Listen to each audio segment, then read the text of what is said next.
At 10 minutes past midnight on the 9th of February 1904, 10 Japanese destroyers slipped through the dark waters of the Yellow Sea and launched a surprise torpedo attack on the Russian Pacific Fleet anchored at Port Arthur. Japan had not declared war. The Russian commander Admiral Stark was at a banquet ashore. By morning, 3 Russian battleships and 1 cruiser were sitting on the harbor bottom. What followed over the next 17 months would shock every chancellery in Europe. A small island nation of 46 million people that had emerged from feudal isolation just 36 years earlier would defeat one of the great land empires of Europe, a country of 140 million with the largest standing army in the world. When the war ended in September of 1905, the certainty that white European empires would always defeat non-European powers had been shattered. The 20th century, with all of its decolonizations, world wars, and revolutions, became possible. The Russo-Japanese War is one of those events that gets reduced in Western history textbooks to a few paragraphs about a marginal early 20th century conflict.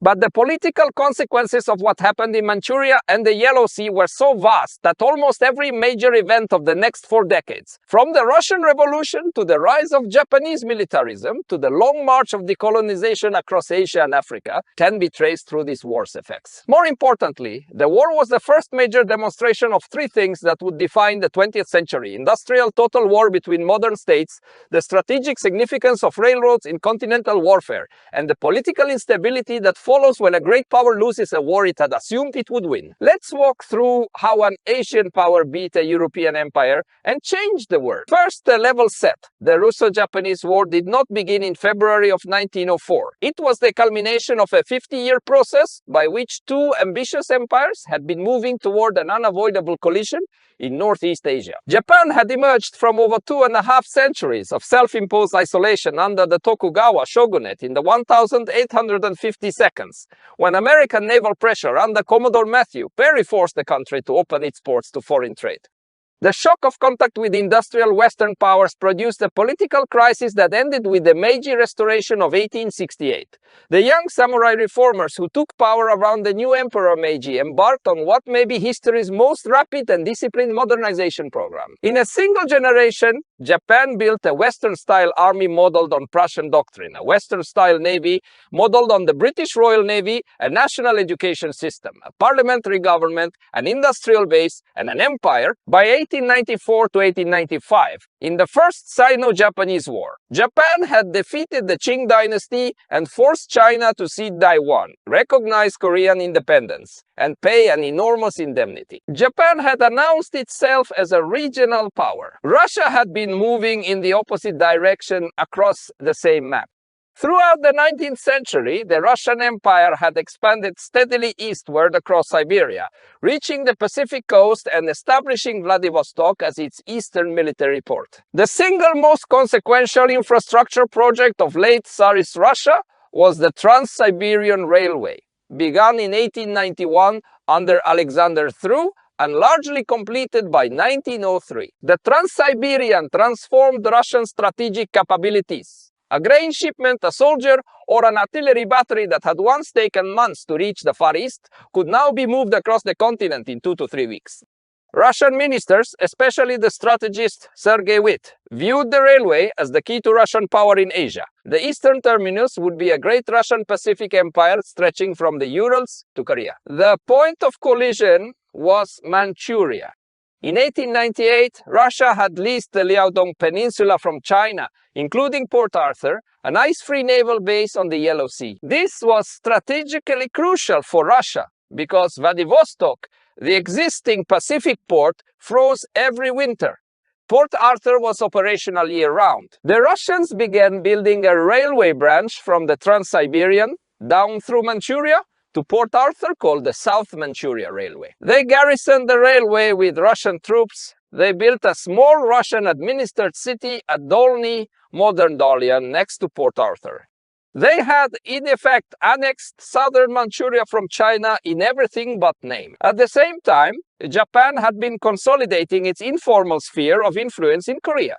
Korea sat at the geographic intersection of 3 powers, China to the west, Russia to the north, Japan to the east. Japan considered Korean independence essential to its own security because Korea was, in the famous phrase of Japanese strategists, a dagger pointed at the heart of Japan. If a hostile power controlled Korea, particularly a power with the resources of Russia, Japan would be permanently vulnerable. Through the late 1890 seconds and early 1900 seconds, Japan attempted to negotiate a settlement with Russia. The Japanese proposal, repeated several times, was straightforward. Korea would be a Japanese sphere of influence. Manchuria would be a Russian sphere of influence. Russian negotiators in St. Petersburg, particularly after the death of Witt in political eclipse and the rise of the Bezobrazov circle around Tsar Nicholas II, refused to accept this division. They wanted Russian dominance over both Korea and Manchuria. By late 1903, the Japanese government concluded that diplomatic resolution was impossible and that the strategic balance was shifting against Japan as Russian forces in Manchuria continued to grow. Japan made a fundamental strategic calculation. The longer it waited, the more difficult the war would become. The Trans-Siberian Railway, when fully double-tracked, would allow Russia to deploy overwhelming forces in the Far East. Japanese military planners estimated that Japan had perhaps a one-year window in which a successful war was even possible. Beyond that window, the Russian capacity for sustained ground combat in Northeast Asia would exceed Japanese capacity, and Japan would be permanently consigned to second-tier status. In January and early February of 1904, the Japanese cabinet repeatedly, the decision was taken. The first strike would come without a declaration of war. The Japanese strike on Port Arthur on the night of February 8 to 9, 1904 was the first major surprise attack on a fleet at anchor in the modern era. The attack itself was tactically limited. Of the 10 Japanese destroyers involved, only 3 of their torpedoes scored hits, damaging 2 Russian battleships and 1 cruiser, none of which sank immediately. But the strategic effect was greater than the damage.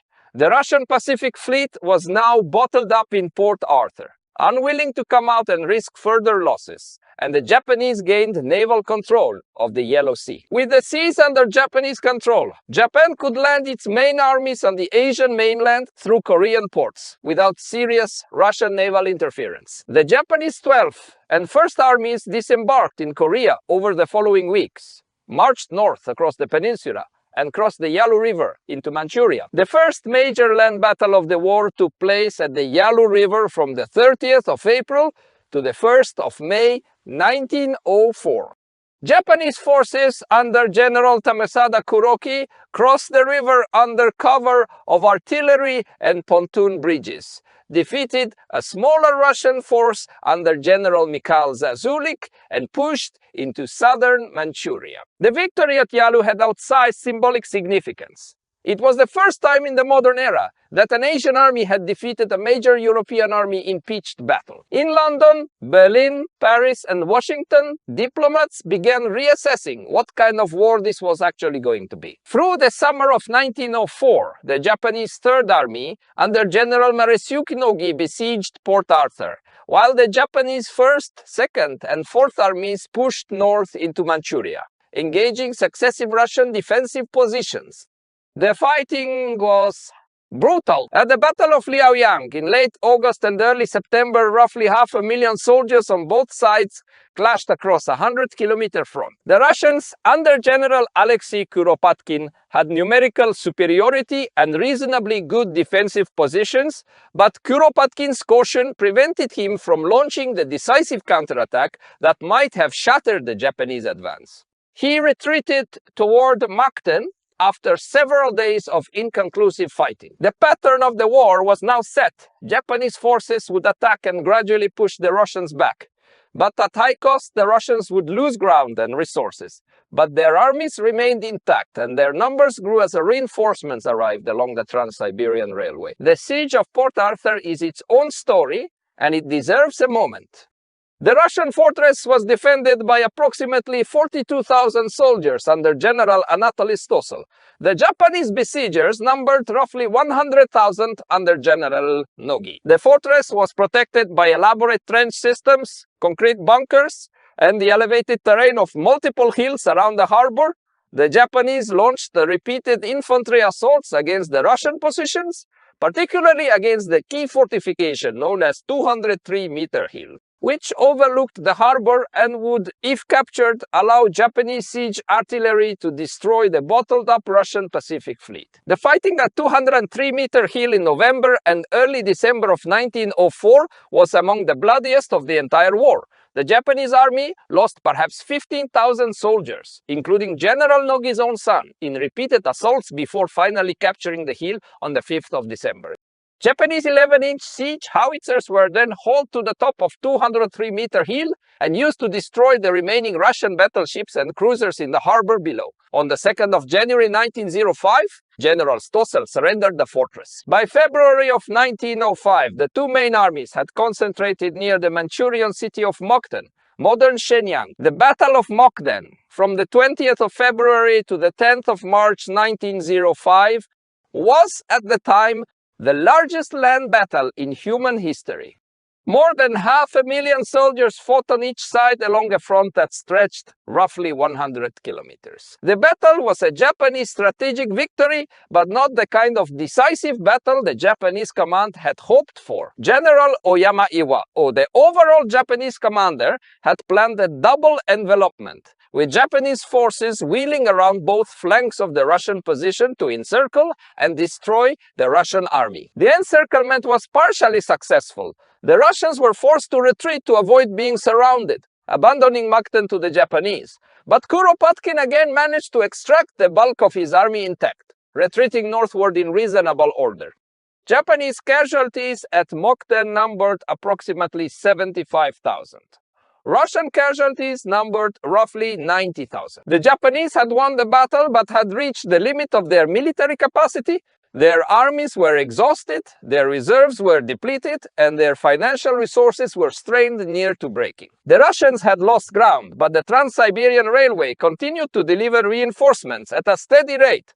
By April of 1905, the Russian army in Manchuria was actually larger than it had been at the start of the war. The Russian government had a plan to break the strategic deadlock. The Russian Baltic Fleet, the Navy's main strategic reserve, would sail from the Baltic Sea around Africa across the Indian Ocean, through the South China Sea and into Northeast Asian waters, where it would defeat the Japanese Navy and restore Russian naval dominance. The voyage was an extraordinary undertaking. The fleet, under Admiral Zinovy-Roshchesvensky, sailed from Libau in mid-October of 1904. It made an 8,000-mile voyage through hostile or indifferent ports, refueling at sea from coal, carrying colliers, because most colonial ports refused to provide coal to a belligerent fleet. Crew members fell ill, broke down psychologically, and rebelled in minor mutinies. Ships' boilers failed and required jury-rigged repairs. The fleet's gunnery, which had been mediocre to begin with, deteriorated further during the 7-month voyage. By the time the Baltic Fleet reached the Tsushima Strait between Korea and Japan in late May of 1905, it had been at sea for 7 months. Its sailors were exhausted, its hulls were fouled by tropical marine growth, its guns were under-maintained, its commander was sick. The Japanese fleet under Admiral Aihachiro Togo had spent those same 7 months training, repairing, and preparing. His ships were faster, his crews better drilled, his gunnery superior. He had developed a precise tactical doctrine for engaging the Russian fleet, including the use of high explosive shells that fragmented on impact, rather than penetrating armor, producing more casualties and fires aboard Russian ships. On the 27th of May, 1905, Togo intercepted the Russian fleet in the Tsushima Strait. The battle that followed lasted approximately 24 hours and was the most decisive naval engagement of the entire pre-aircraft era. Of 38 Russian warships, 22 were sunk, 6 were captured, 7 were forced to intern in neutral ports, only 3 reached Vladivostok. Roughly 5,000 Russian sailors died, the Japanese lost 3 torpedo boats and approximately 117 sailors.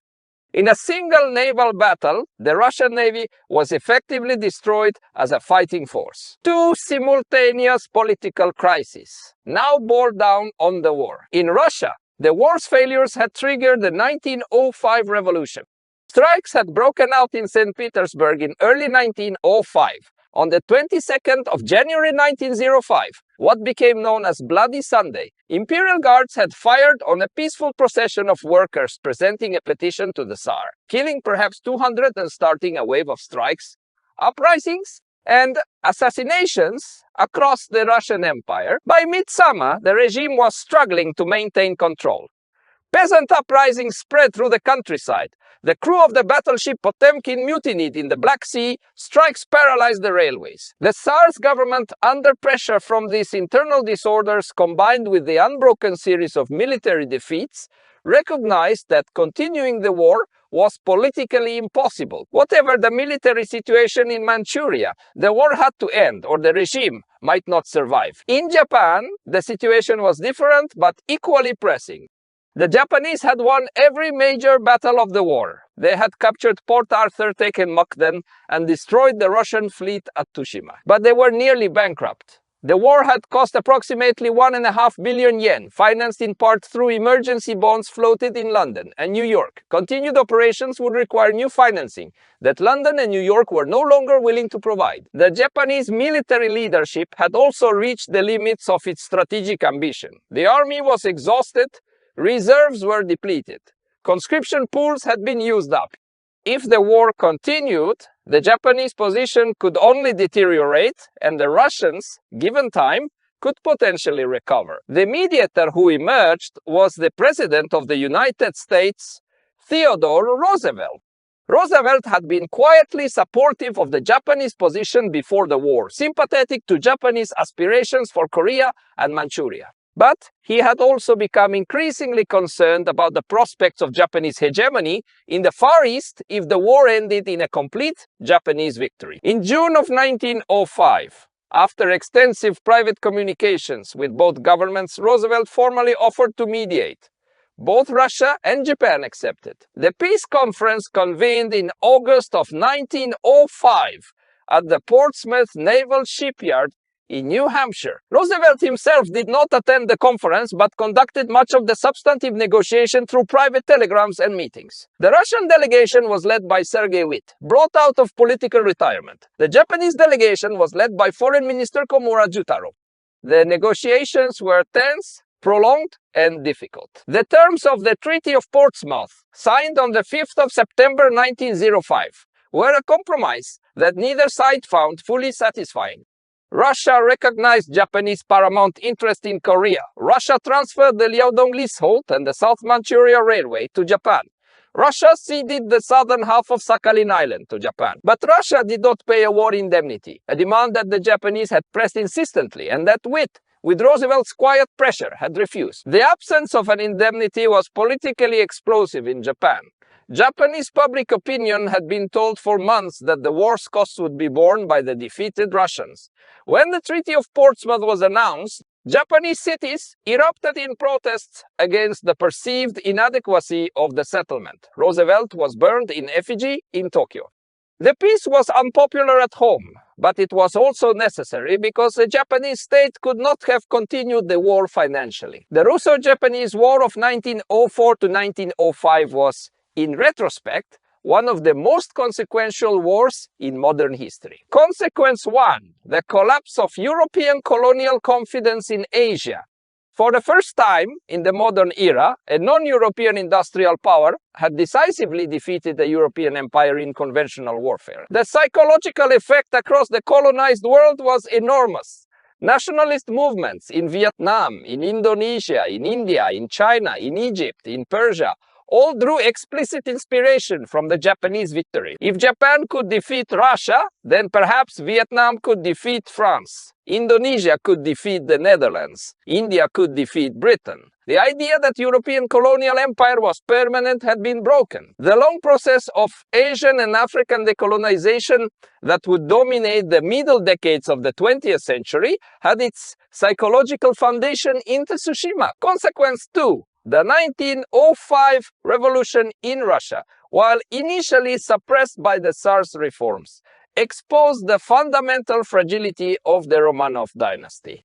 The same patterns that produced the 1905 crisis, the disastrous war combined with social and political unrest, would recur in 1917, with much more catastrophic effects. When the First World War produced the same combination of disastrous military performance, internal disorder, regime exhaustion, the Romanovs fell, the Russian Revolution of 1917 with all of its global consequences, the founding of the Soviet Union, the spread of communist ideology, the Cold War, the proxy conflicts of the 20th century. All of this can be traced back to political dynamics that were first exposed in 1905. The Russo-Japanese War did not directly cause the Russian Revolution, but it created the precedent and the trauma that made the 1917 collapse imaginable. Consequence 3, the rise of Japanese militarism.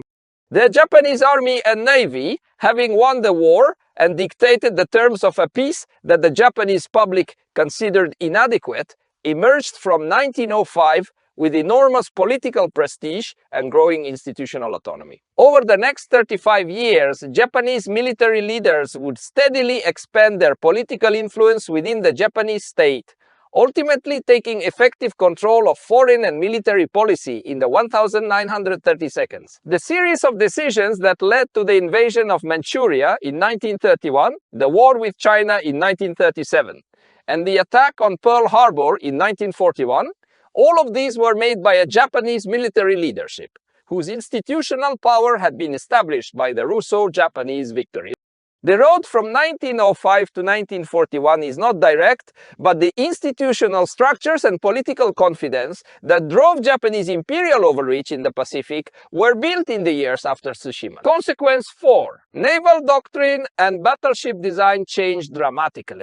The Battle of Tsushima had demonstrated that large caliber guns at long range fired by well-trained crews were the decisive factor in modern naval warfare. The British Admiralty, watching from afar, drew a specific lesson. The future of naval warfare belonged to ships that maximized large caliber guns at the expense of medium and small calibers. In 1906, the British launched HMS Dreadnought, the first all-big gun battleship, which made every existing battleship in the world obsolete and triggered the Anglo-German naval arms race of the next decade. That arms race in turn contributed substantially to the diplomatic tensions that led to the First World War. The line from Tsushima to the Dreadnought to the naval race to August 1914 is short and direct. Consequence 5. Theodore Roosevelt received the Nobel Peace Prize for his mediation, becoming the first American president and the first sitting head of state to win the prize. More importantly, the United States had played a major diplomatic role in resolving a great power war on another continent. The American great power role that would later define the 20th century, the United States as global mediator, balancer, and security guarantor, was first prefigured at Portsmouth in 1905. It would not become fully established for another 40 years after the Second World War, but the institutional habit was being built. What does this episode of history teach? First, rapid modernization can flip the balance between civilizations within a single generation. In 1854, Japan was a closed feudal society with no industrial base, no modern army, no Western-style government. By 1905, Japan was an industrial power capable of defeating Tsarist Russia. 51 years. Less than 2 human generations. Every great power in the world misjudged how quickly Japan had crossed the threshold from agrarian backwater to modern industrial military. And Russia in 1904 paid for that misjudgment with a humiliating defeat. In every era, there are societies that are crossing similar thresholds, and the great powers of the moment are usually slow to recognize them. The cost of underestimating a rapidly modernizing society is historically catastrophic. Second, wars test institutions, not just armies. The Japanese won not because their soldiers were braver or their generals were more brilliant, although both claims were sometimes made.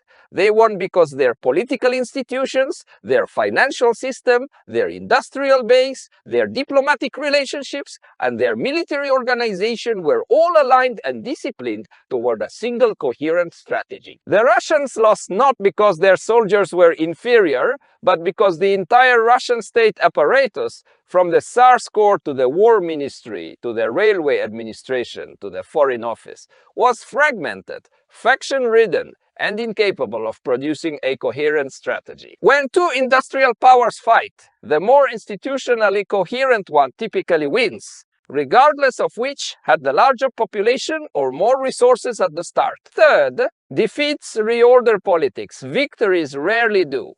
The Russian defeat in 1905 produced the constitutional reforms that, while limited, transformed Russian politics. The Japanese victory produced a militarist confidence that over the next decades would prove catastrophic. Losing a war forces a society to question its assumptions. Winning a war reinforces them. Over long historical time frames, the societies that lose wars and learn the right lessons often emerge stronger than the societies that win wars and learn the wrong ones. At 10 minutes past midnight on the 9th of February 1904, 10 Japanese destroyers launched a surprise attack on the Russian Pacific Fleet at Port Arthur. 17 months later, the Japanese army held Mukden. The Japanese Navy had destroyed the Russian fleet at Tsushima. The Russian regime was on the brink of revolution. The Japanese state was on the brink of bankruptcy. And the President of the United States was mediating a peace that would reshape Northeast Asia for the next 40 years. The war ended in September of 1905. The consequences are still being absorbed. The political map of East Asia, the boundaries of Russia, the institutional character of Japan, the trajectory of European colonial empire, the patterns of 20th century naval warfare. All of these were shaped in part by what happened in 17 months of fighting between 1904 and 1905. When you look at the political geography of the modern Pacific, you are looking in significant part at the long shadow of a war that ended 120 years ago on a peace table in New Hampshire mediated by an American president the world has largely forgotten. The Russo-Japanese War was the world's first warning that the 20th century would not be a continuation of the 19th. The European empires that had divided most of the planet would face industrial military challenges from outside their own civilization. The economic order that had sustained colonial extraction would be tested by total war. The political certainties that had defined a generation would collapse in a series of revolutions and world wars. All of this began to come into focus in 1905 on a peace table in New Hampshire, after an unexpected war that ended in an unexpected place. If you want more episodes that trace the long causal arcs from a single overlooked war to the architecture of the modern world, subscribe. There is a lot of history to explain